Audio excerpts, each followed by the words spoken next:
Bonjour à toutes et à tous. On est très heureux de voir l'Assemblée encore nombreuse ce matin après la belle journée d'échange d'hier. Et surtout, on a le plaisir d'accueillir pour une allocution d'ouverture de cette journée Yves Kartuivels, qui est professeur à la faculté de droit de l'Université Saint-Louis à Bruxelles, qui est vice-recteur, on pourrait dire vice-président à la recherche de cette université, qui a de multiples travaux depuis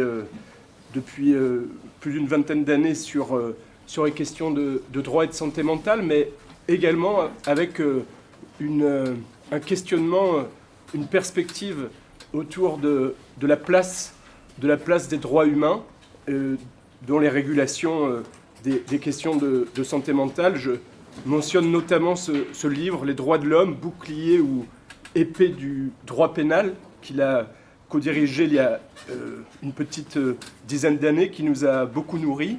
Et c'est une attention également non seulement aux questions de droit, Yves est juriste, criminologue, aux questions théoriques, mais aussi, j'ai envie de dire, inspiré par les sciences sociales, soucieux de l'enquête de terrain, soucieux de la résistance empirique, on va dire, de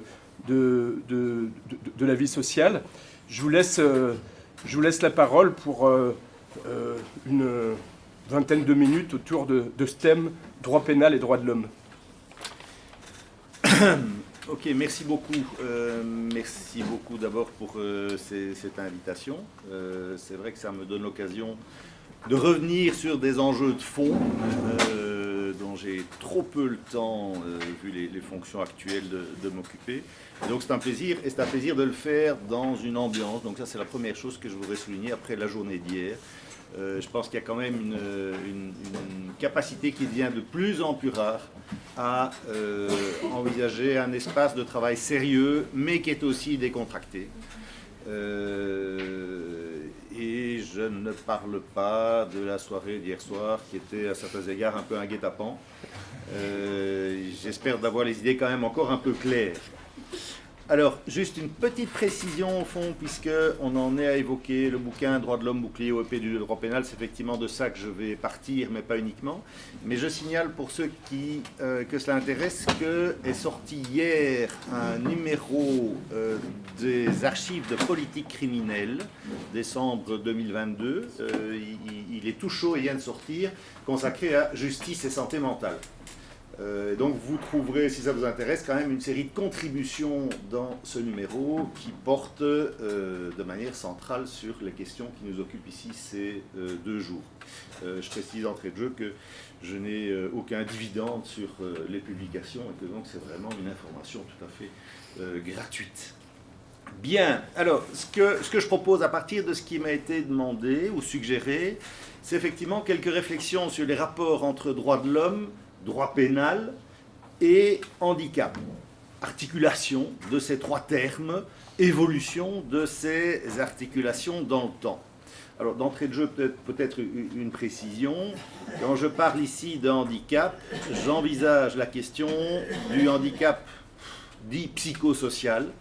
Dans le jargon médico-pénal qui est celui des origines, c'est la problématique des auteurs d'infractions atteints d'un trouble mental, ce qu'on appelait au XIXe siècle les aliénés délinquants, qu'on commence aujourd'hui à envisager autrement sous le feu des oppositions entre approche médicale, approche sociale du handicap, qu'on commence à appeler plus personnes en situation de handicap mental.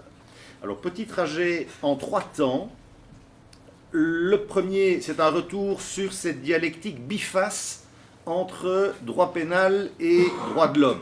Une relation biface, une relation dialectique qu'on a effectivement travaillé pendant 2 ans dans un séminaire qui s'est tenu à l'Université Saint-Louis à Bruxelles et qui s'est terminé par cet ouvrage de 2007 intitulé « Les droits de l'homme, bouclier ou épée du droit pénal ». Je vais revenir un petit peu sur cette double dimension qui affecte depuis la fin du XVIIIe siècle en tout cas, début, naissance du droit pénal moderne, qui affectent les rapports entre droit de l'homme et droit pénal. Deuxième temps, ce sera un retour sur la fin du 19e siècle.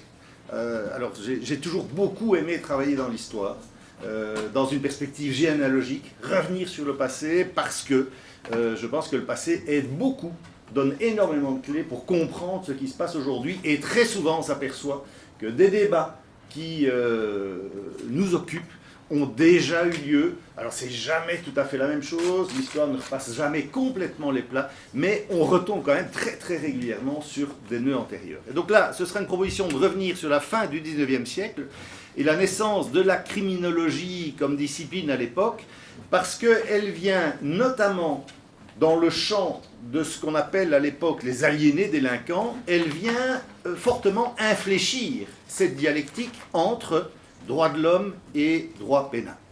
Et puis, troisième temps, ce sera un regard bref sur la jurisprudence actuelle de la Cour européenne des droits de l'homme en matière de privation de liberté des auteurs d'infractions atteints d'un trouble mental et sur les critères de régularité de cette privation de liberté, puisque la Cour européenne des droits de l'homme admet la privation de liberté.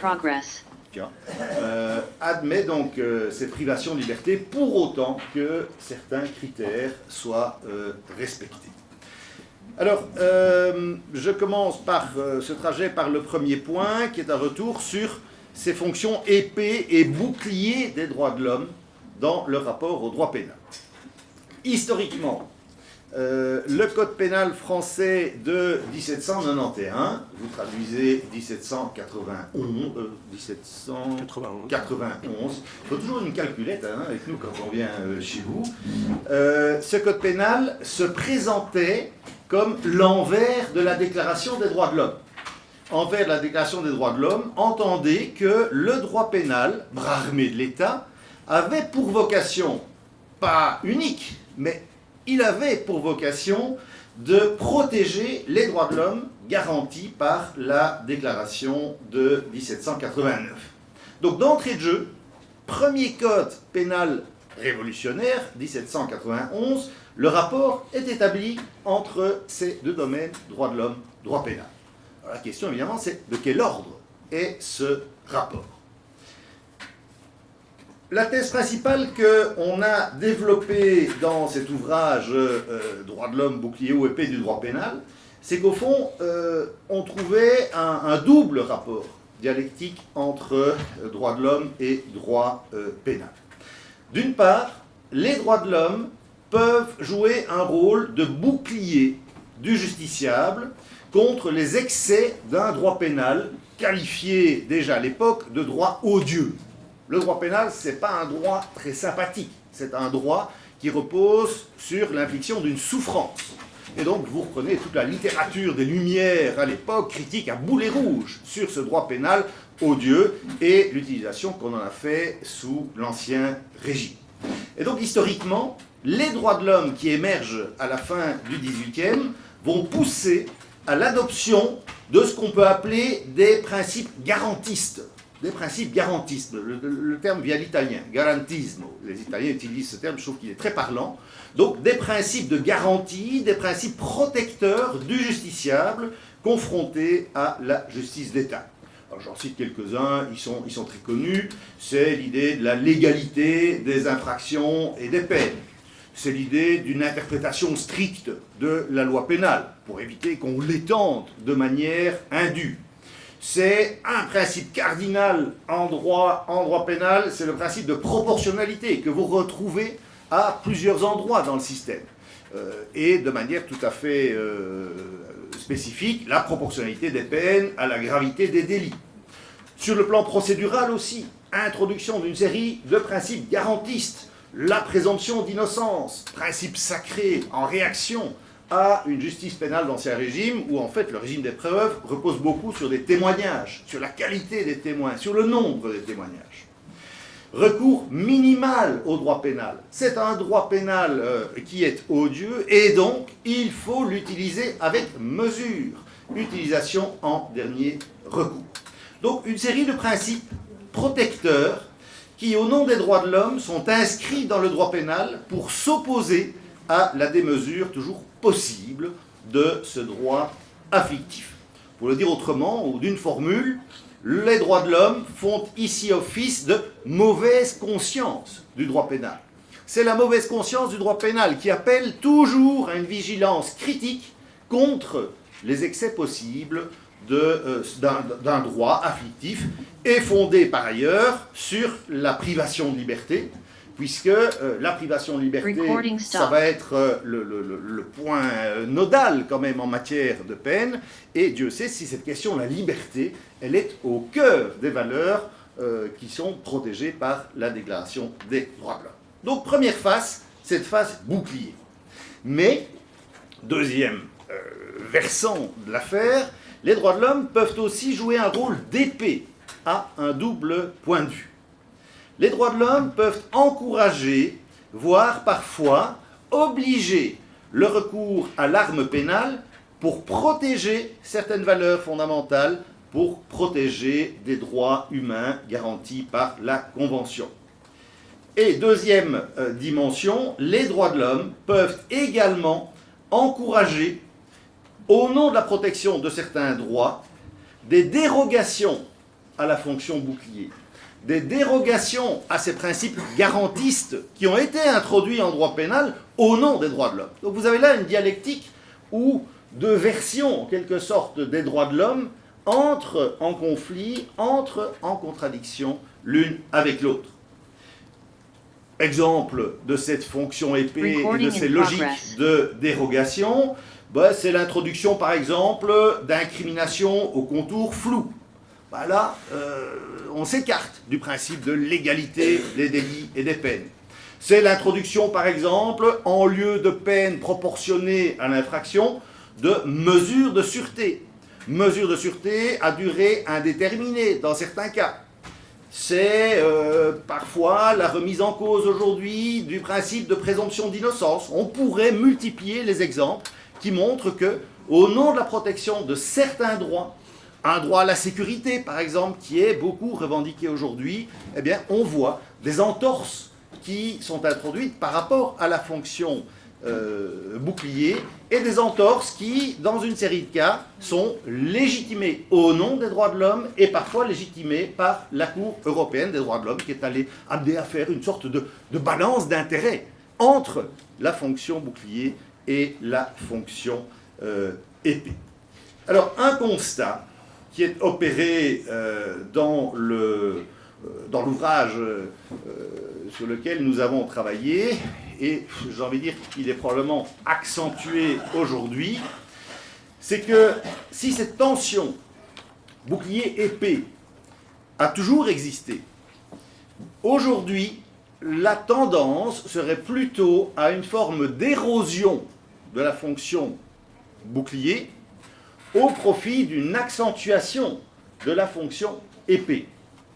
Alors, deux facteurs qui sont généralement mis en avant pour expliquer cette évolution d'un droit pénal plus dérogatoire à toute une série de principes garantistes du début, deux facteurs qui sont régulièrement mis en avant. Le premier, c'est le développement dans nos sociétés contemporaines d'un imaginaire du risque. Il est général. Il vient dans le champ du droit par la question de l'environnement et du droit de l'environnement, mais ça va contaminer cet imaginaire du risque, ça va contaminer l'ensemble des branches du droit, et notamment le droit pénal ou le champ pénal.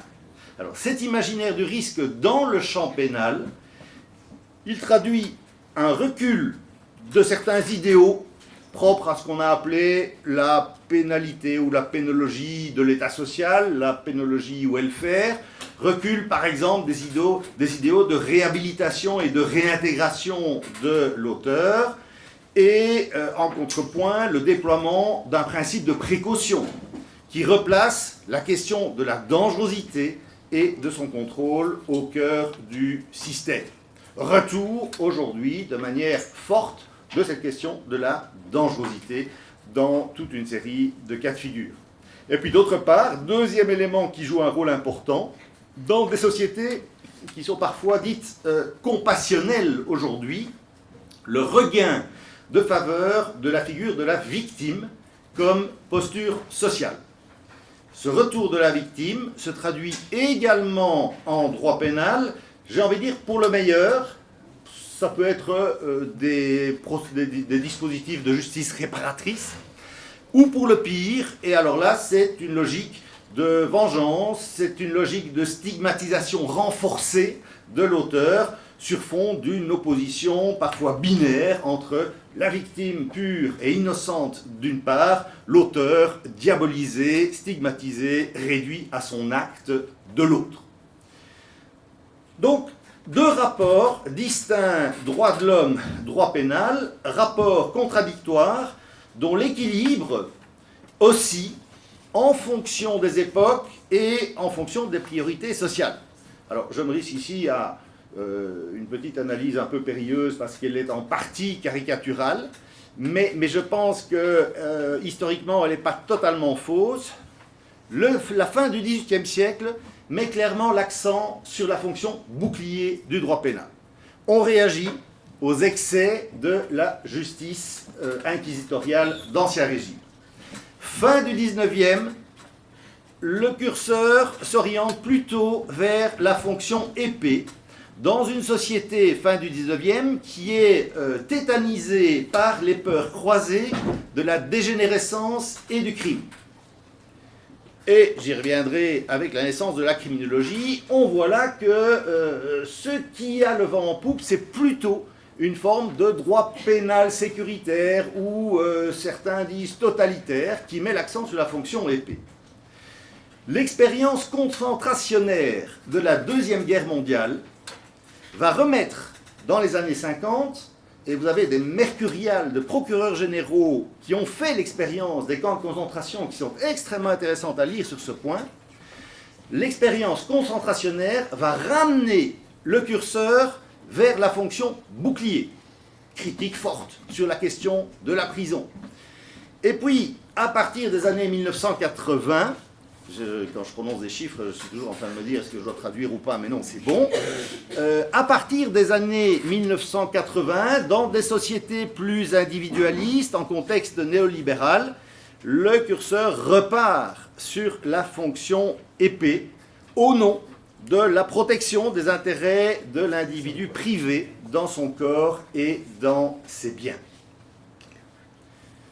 Deuxième temps, comment introduire dans ce binôme droit de l'homme, droit pénal, mon troisième terme, qui est celui de handicap.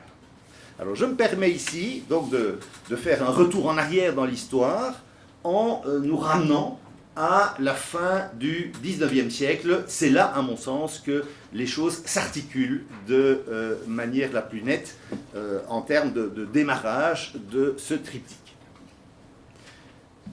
Fin du XIXe, dans le champ de la pensée pénale, c'est la naissance de la criminologie comme discipline.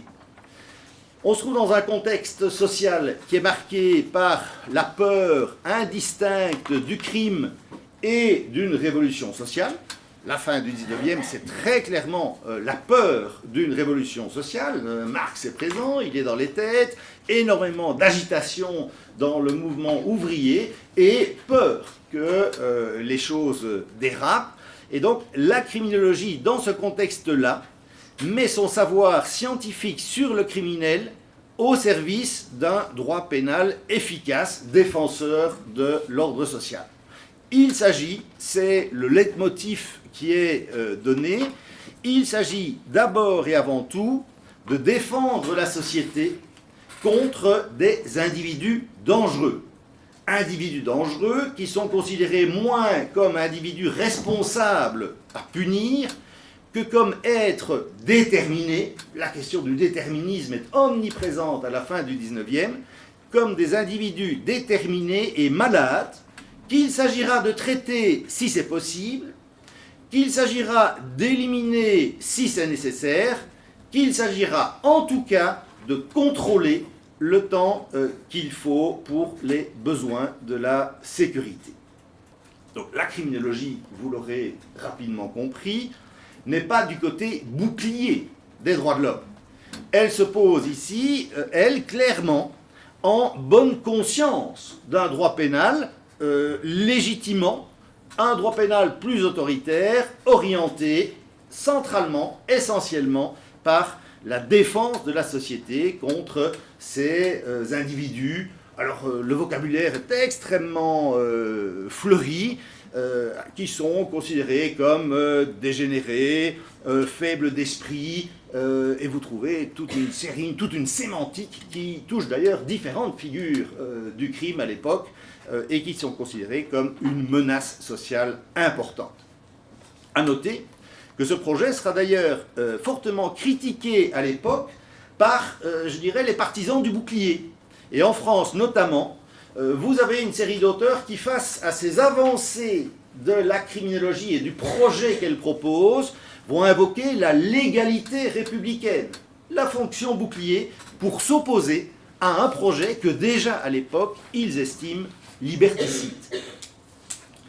Alors parmi les figures de la dangerosité qui fascinent les criminologues à l'époque, et j'opère ici mon lien, on trouve ceux qu'on appelle les aliénés délinquants.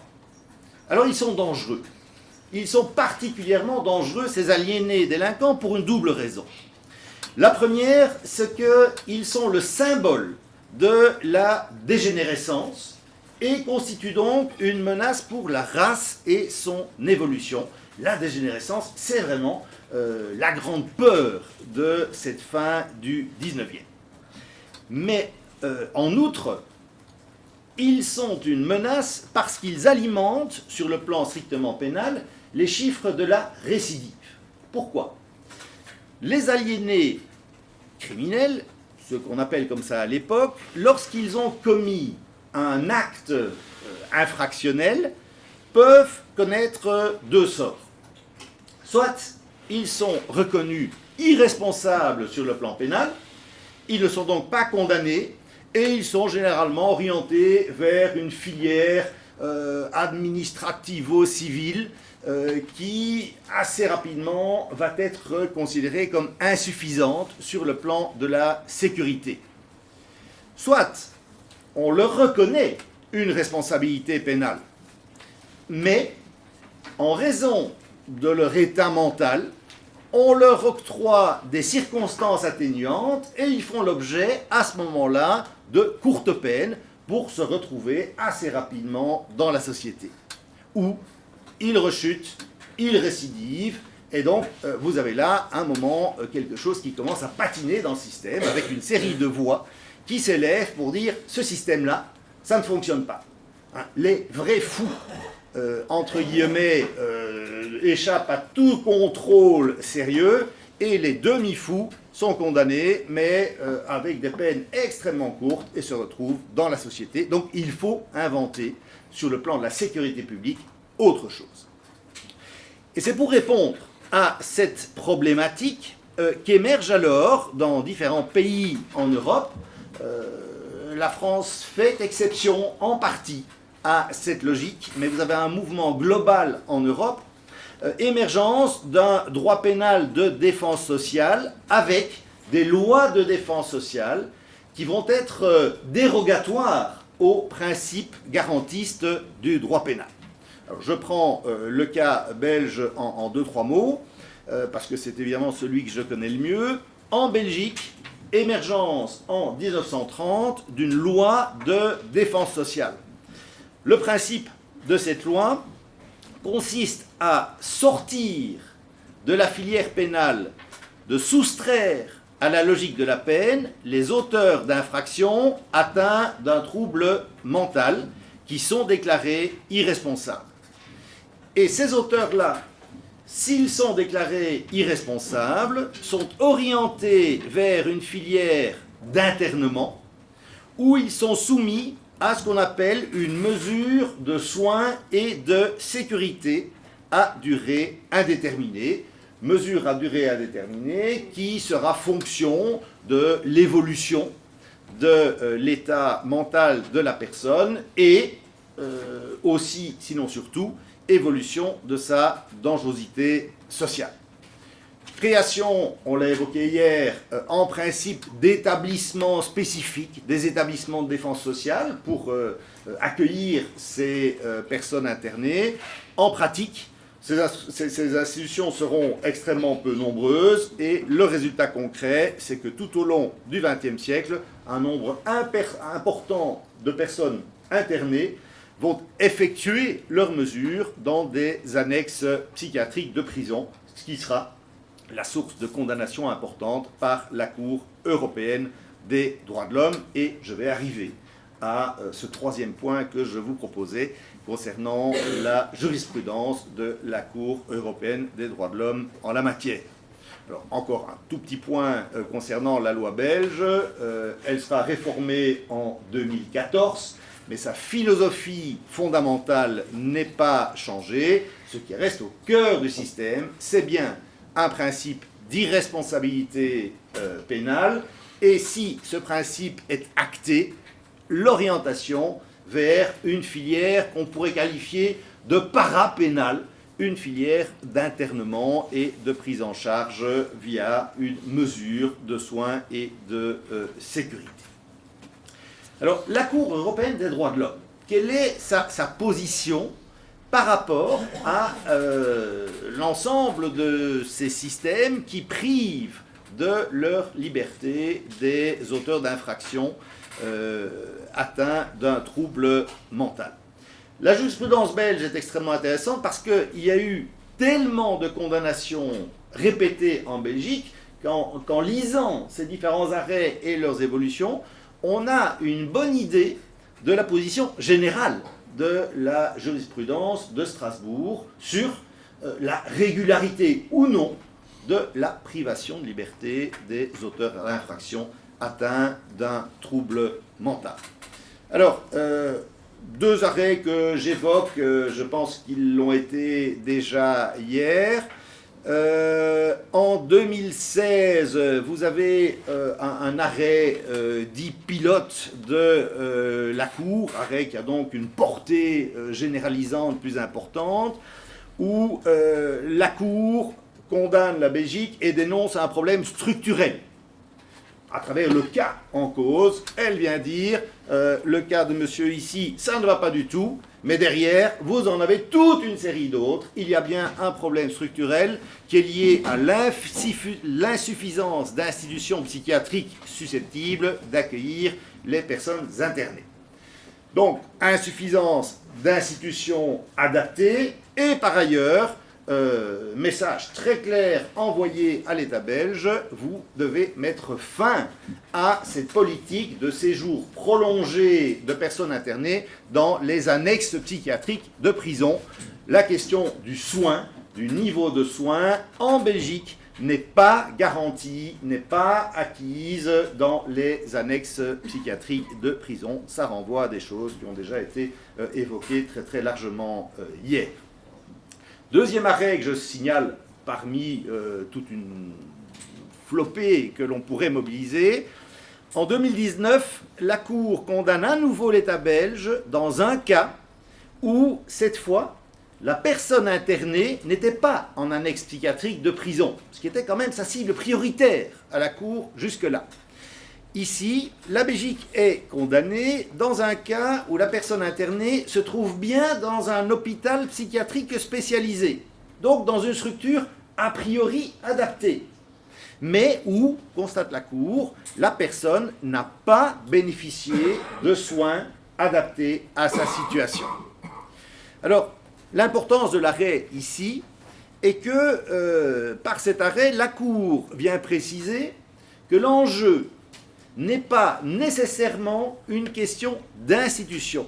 L'enjeu, le critère clé de la régularité ou non de la privation de liberté, quel que soit le lieu, c'est la qualité du soin, c'est le niveau de soin qui est octroyé à la personne internée.